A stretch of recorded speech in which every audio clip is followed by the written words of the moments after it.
اعوذ باللہ من الشیطان الرجیم بسم اللہ الرحمن الرحیم۔ سب سے پہلے میں اپنے آقا نعمت مرشدی سیدی امام العرفاء نقیب الاشراف السید محمد انور الگیلانی الرضاکی البغدادی کی تشریف آوری پر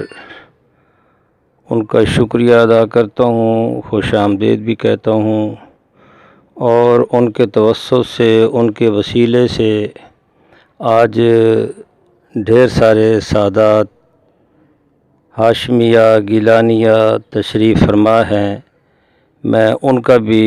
شکریہ ادا کرتا ہوں کہ انہوں نے قدم رنجہ فرما کر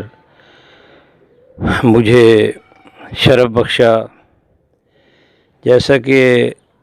علامہ فریدی صاحب نے آپ کو بڑی ڈیٹیل سے جماعت الہاشمیہ کا پس منظر بتا دیا، پیر صاحب کی معیت میں ہم نے عرب کنٹریز کے کافی دورے کیے ہیں، اور جس میں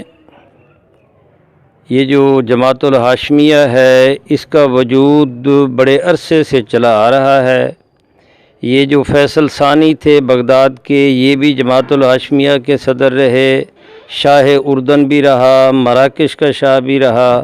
ڈھیر سارے حسنی سادات بھی اس سے وابستہ رہے،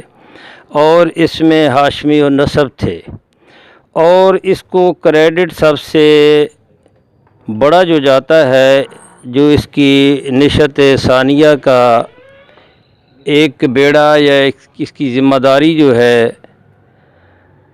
ہمارے مرشد کریم نے اٹھائی ہے، یہ ایک بہت بڑی ذمہ داری ہے۔ جب سیدنا ہاشم نے یہ کام شروع کیا تھا تو اس وقت بھی یہ ایک بہت بڑا کام تھا۔ انہوں نے بھی ایک منتشر قبیلے کو ایک مقام پر اکٹھا کیا، پھر انہوں نے مشورہ دیا کہ یہ جو بیت اللہ شریف ہے اس کے ارد گرد آپ اپنے مکانات تعمیر کریں کہ بیت اللہ کی حرمت کی وجہ سے ہمارے گھر جو ہیں یہ بھی محفوظ رہیں گے۔ تو انہوں نے ایک مقام پرووائڈ کیا۔ پھر یہ ہوا کہ اس وقت غربت بہت زیادہ تھی، تو یہ سیدنا ہاشم کو کریڈٹ جاتا ہے کہ انہوں نے سب سے پہلے یہ جو شاہ غسان تھا، شاہ شام تھا، شاہ روم تھا، شاہ یمن تھا، ان کے ساتھ تجارتی معاہدے کیے، جس کو ہم ویزا کہتے ہیں۔ ان سے تجارتی معاہدے کیے، اور پھر گرمی کے ادھر آپ اپنے ایک بیٹے مطلب کو، بھائی کو بھیجا کرتے تھے، اور دوسری طرف آپ جایا کرتے تھے، اور شام کے سفر جو ہیں یہ خود 2 سفر کیا کرتے تھے، سردیوں کا اور گرمیوں کا، جو قرآن مجید نے جس کو انٹرپریٹ کیا لِإِيلَافِ قُرَيْشٍ إِيلَافِهِمْ رِحْلَةَ الشِّتَاءِ وَالصَّيْفِ، یہ موسم گرما اور موسم سرما میں سفر کر کے انہوں نے اپنی قوم کی معیشت کو اور معاشرت کو منظم کیا، اور اس سے یہ ہوا کہ یہ دارالندوہ جو آپ کے پردادا نے جس کی بنیاد رکھی تھی، دارالندوہ کی قصی بن کلاب نے، وہاں اکٹھے ہوتے، اور جو باہر سے تجارتی قافلہ آتا وہ سیدھا آ کر سیدنا ہاشم کو سلام کرتا۔ تو اس طریقے سے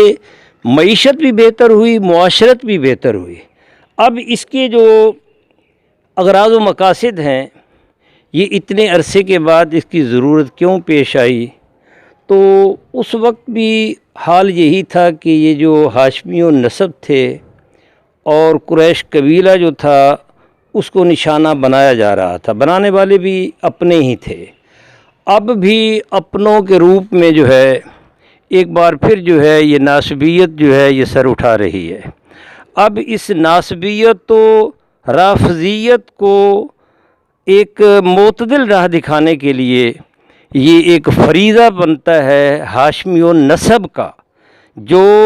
نسباً رسول اللہ صلی اللہ علیہ وآلہ وسلم کی اولاد ہیں، جن کو سفینہ نوح قرار دیا گیا ہے۔ اب اس سفینہ نوح میں تو تبھی کوئی بیٹھے گا نا امتی، اگر اس کا پتوار کسی ہاشمی و نسب کے ہاتھ میں ہوگا تو تبھی وہ آگے لے جائے گا نا جی۔ تو اس میں ہماری خوش قسمتی ہے کہ اس کا پتوار جو ہے یہ ایک حسنی حسینی ثم جعفری سیدنا غوث اعظم کی اولاد کے ایک شہزادے کے ہاتھ میں ہے۔ انشاءاللہ